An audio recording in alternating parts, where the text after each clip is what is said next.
قیمتي وخت دی ستاسو. دا کامران مولوي صاحب تاسو ته یو ماحول جوړ کړی دی او دې ماحول کې تاسو تیاری کوئ. اوس خو به د دې ماحول قدر تاسو سره نه وي، خو دا تپوس دا د تیمور مولوي صاحب نه وکړه یا به دا د نورو علماو نه تاسو وکړئ، یا چې کله تاسو لوی سړي شئ او تاسو کله په سټیج باندې ودرېږئ او تاسو کله جلسه او جلوس کې ودرېږئ او تاسو کله بار مدرسو ته لاړئ، نو د دې وخت قدر به تاسو ته حاله پیدا شي او بیا به مولوي صاحب ته دعاګانې کوئ چې الله جل وعلا دې د مولوي صاحب ژوندی د ژوند دعاګانې مو راغواړي او وفات شوي نو انواران به پرې راولاړوي د الله نه به غواړئ چې یاره دې یو لوی شخصیت و چې موږ ته یې داسې تربیت راکړی دی. د الله په ذات قسم دا تاسو چې د کوم ماحول نه وځئ، دا نن چې کوم رسم دی دا ستاسو یو داسې تربیت دی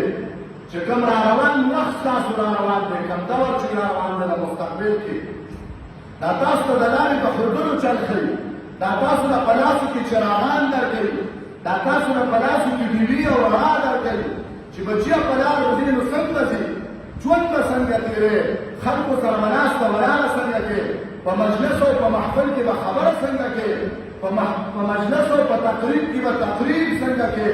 وعظ او نصیحت به په مړي کې څنګه کوې، نعت او د قرآن تلاوت به څنګه کوې. زه به تاسو ته لوی لوی کور راوښیم او زه به تاسو ته لوی لوی خلک وښیم چې هغوی به لوی لوی لوستو کالجونه فارغ دي، خو دا ماحول کې نه وي پاتې شوي، دا کوم ماحول کې چې نن تاسو پاتې کېږئ د هغوی د چا په مخ کې ګوتمن نه شي ویلی. دا وجه څه ده؟ هغوی ته داسې ماحول چا نه دی میسر کړی.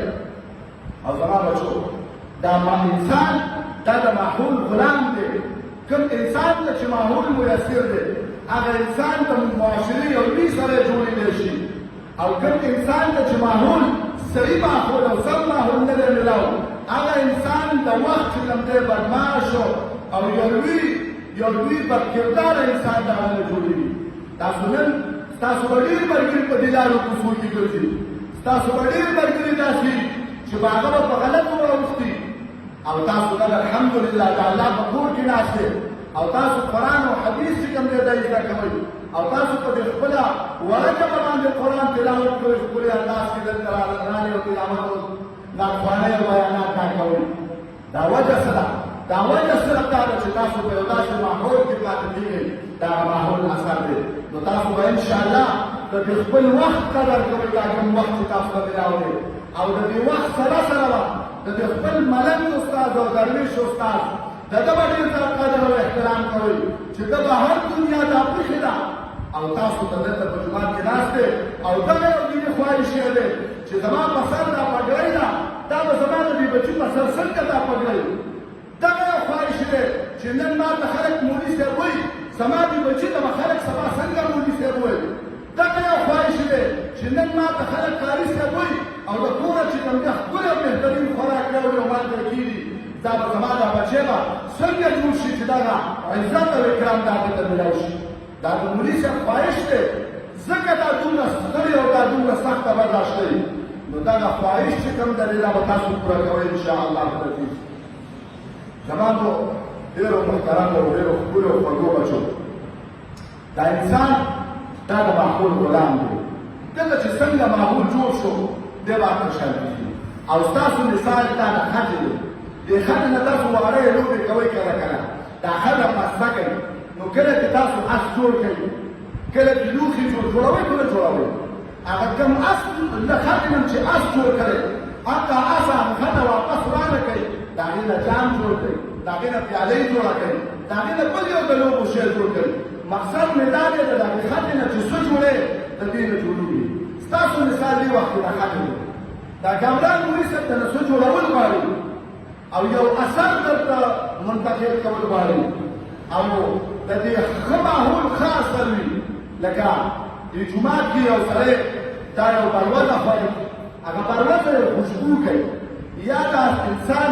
د اعلان شو د ګلاب ګلونه راوشو کوي او د ګلاب دا ګلونه بیا جب کې کېږي یا ټوپۍ کې کېږي. خو چې کله دا ګلونه بیا وغورځي نو دغه ګلاب دغه ټوپۍ نه دا خوشبو ځي. دا ولې ځي؟ دغه ټوپۍ کې یا جب کې د ګلاب پاڼو څه وخت تېر کړو یا د جومات کې بروسې څه وخت تېر کړو یا د کاپورو دا ګولۍ ده دا په کپړه کې ورده کړه نو د کپړې نه به بیا ګنټه پس د کاپورو کویږي دا انسان دا د ماحول غلام دی څنګه چې دی کوم ماحول کې پاتې کېږي هغه څیز به دله جوړېږي خو دا انسان ښه ماحول کې پاتې کېږي دله به ښه سړی جوړېږي لکه تاسو دلته جومات ته راځئ خو مولي صاحب په دې باندې اکتفا ونه کړه چې دوی صرف قرآن زده کوي نه دوی له زه یو داسې تربیت او داسې یو نشست وله ورکوم چې دوی ښه تربیت وشي دوی ښه خبرې واوري ښه ماحول ته راشي ستاسو د سمج او د پوهې لپاره زمونږ په دې علمای دیوبند کې یو ډېر لوی عالم تېر شوی خو ژوند وفات کړه او تاسو کله کتابونو ته راغئ او کله ستړي او مطالعه وکړه نو د رشید احمد ګنګوهي صاحب یو نوم به دله راشي چې هغه د خپل وخت یو لوی ولي او یو لوی تقي او یو لوی متقي تېر شوی دی او د خپل وخت او د خپل دور یو لوی عالم دین دا تېر شوی یو لوی محقق او متحقق چې کوم دی دا تېر شوی دی هغه رشید احمد ګنګوهي صاحب هغه صرف یو لوی عالم و هغه یو پهله طالبون ته راغلو یو واده ته راغلو هغه طالبون کې هلته یو پیر اوسېدو یو مولانا صاحب اوسېدو یو بزرګ اوسېدو د هغه پیر صاحب نوم حاجي امداد الله مهاجر مکي رحمه الله تعالی د دارالعلوم دیوبند چې څومره اکابر تېر شوي دا د دغه حاجي صاحب مریدان هغه حاجي صاحب دغه طالبون کې پاتې کېږي نو رشید احمد ګنګوهي صاحب ویل چې زه خو اصل دلته راغلی یم دې زرګر کورونو ته خو راشه د کامران مولي صاحب سلام ته به ورشمه دا کامران مولي صاحب خو زما استاد تېر شوی دا خو زمونږ پیر دی او دا خو زمونږ موږ ته تاثره ښودلې او موږ ته حفظ کړی دی راشه درته سلام راوړم نو رشید احمد ګنګوهي صاحب د دغه پیر صاحب سلام له راغی نو چې کله سلام له راغی هغه سره کېناستو خبرې اترې وکړې هغه پیر صاحب ورته وایي وایي ګنګوهي صاحب بیعت دې کړی ده چا نه ګناه لاسنیوه دې کړې ده او که نه ده کړې چا نه دې ذکر اخیستی که نه دې اخیستی نو هغه ورته وایي چې نه شي ما خو چا نه بیعت نه دی کړی ورته وایي زما نه بیعت وکړه زما نه بیعت وکړه اوس دلته خبره ده دلته اوس خبره ده اوس یو لوی پیر حاجي امداد الله مهاجر مکي رحمه الله هغه یو مولا ته وایي وایي زما نه بیعت وکړه دا خبره ورته ولې کوي د رشید احمد ګنګوهي صاحب ته دا مکي صاحب ولې وایي چې زما نه بیعت وکړه تاسو زما ته توجه شته به شو شته دی ښه دا مکي صاحب ورته وایي ما نه بیعت وکړه هلکه ستا دا بیعت الله دې نه ګناهګارې خو ته ولې ته ته وایي چې په خپله خو څوک چاته نه وایي چې ما نه څه کار واخلم دا خو څوک چاته په خپله نه وایي دا ولې ورته وایي د رشید احمد ګنګوهي صاحب ته په دور طالبۍ کې دومره خواري او محنت کړی دی دومره ځان باندې مشقت کړی کوم محنت چې په ده استاد کړی هغه محنت د ځان سره محفوظ ساتلی او یو دومره لوی سړی ځان نه جوړ کړی چې یو لوی پیر ورته مطالبه کوي زما نه بیا دا کمال د څه دی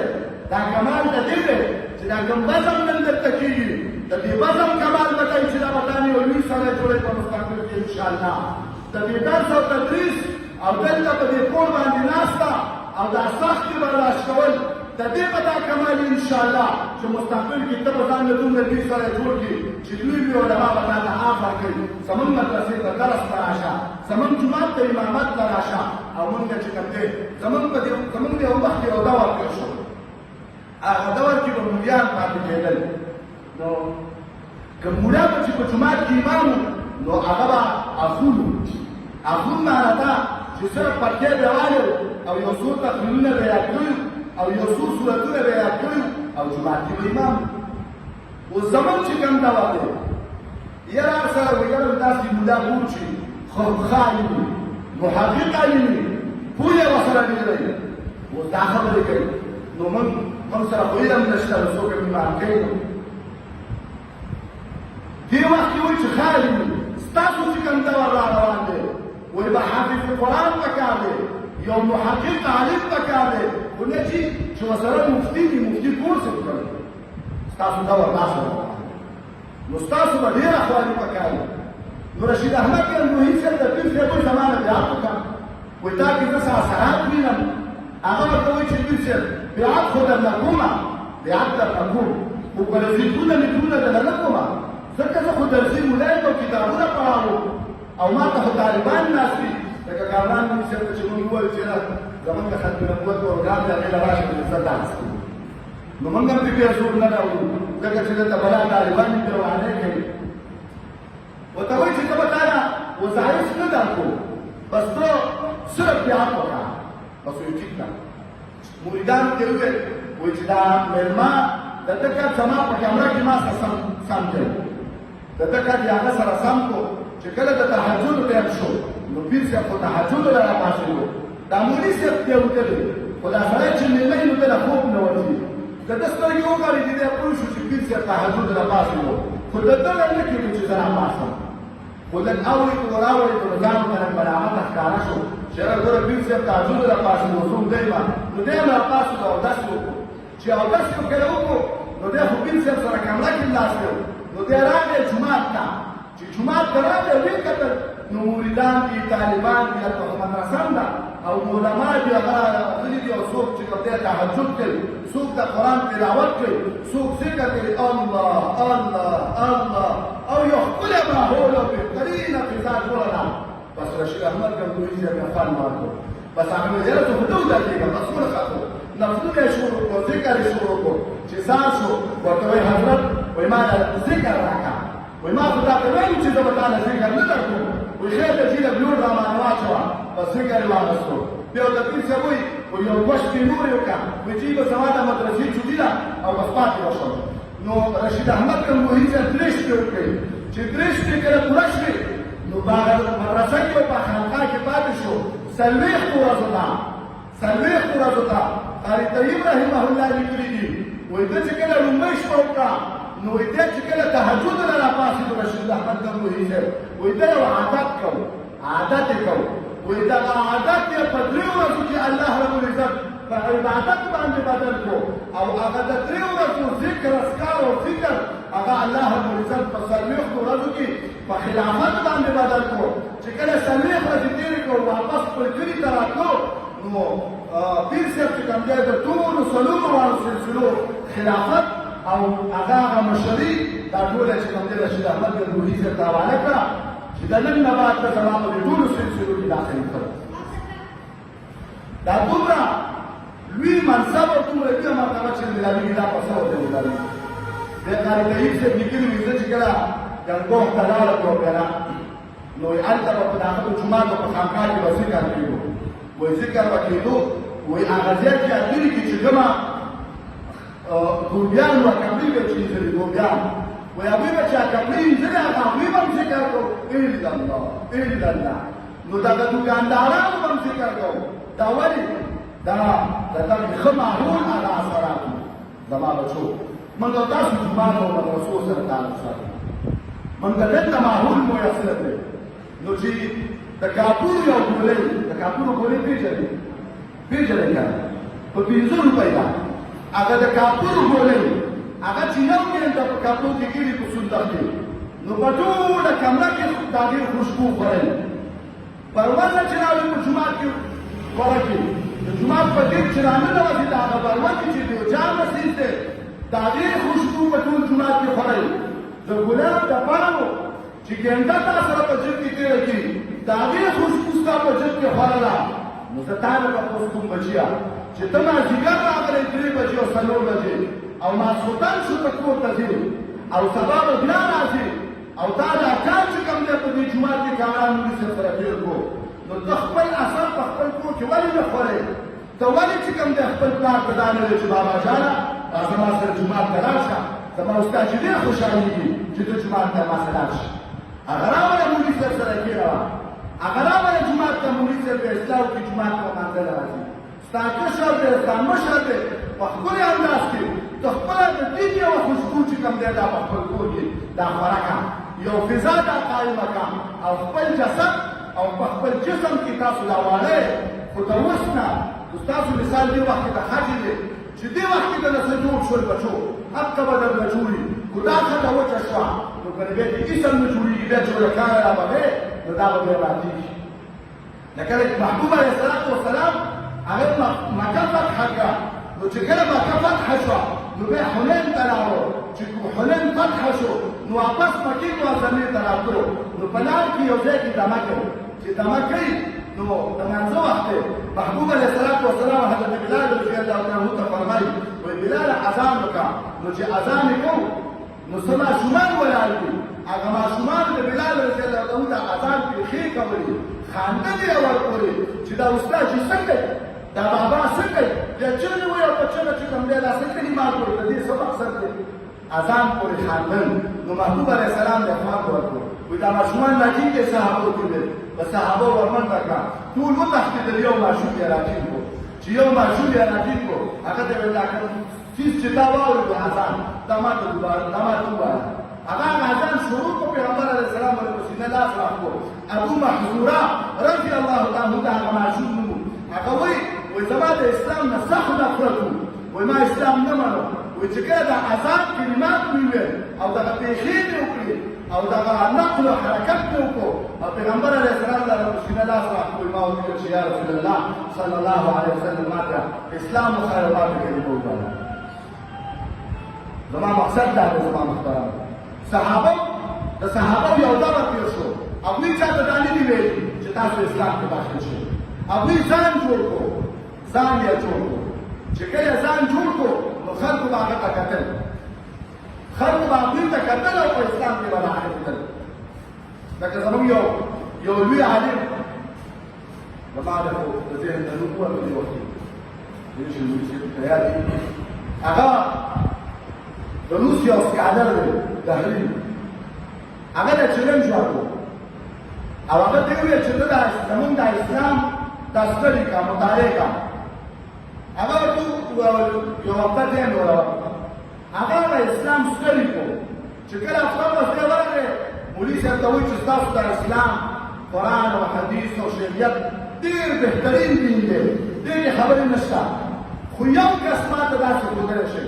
یا زر کسه یا سل کسه په دې ټوله نړۍ کې چې هغه ستاسو په دې دین باندې پوره په اسلام کې داخل وي داسې یو کس ښودلی شي دا کوم اسلام چې تاسو ته راغلی دا عملي طور په تاسو په ځان کې راوستلی نو هغه ورته شو زما د خبرې مقصد دا دی چې موږ او تاسو به ځان عملي طور جوړو موږ به د نورو ماشومانو په شان وراني نه کوو موږ به د نورو ماشومانو په شان ګنځل نه کوو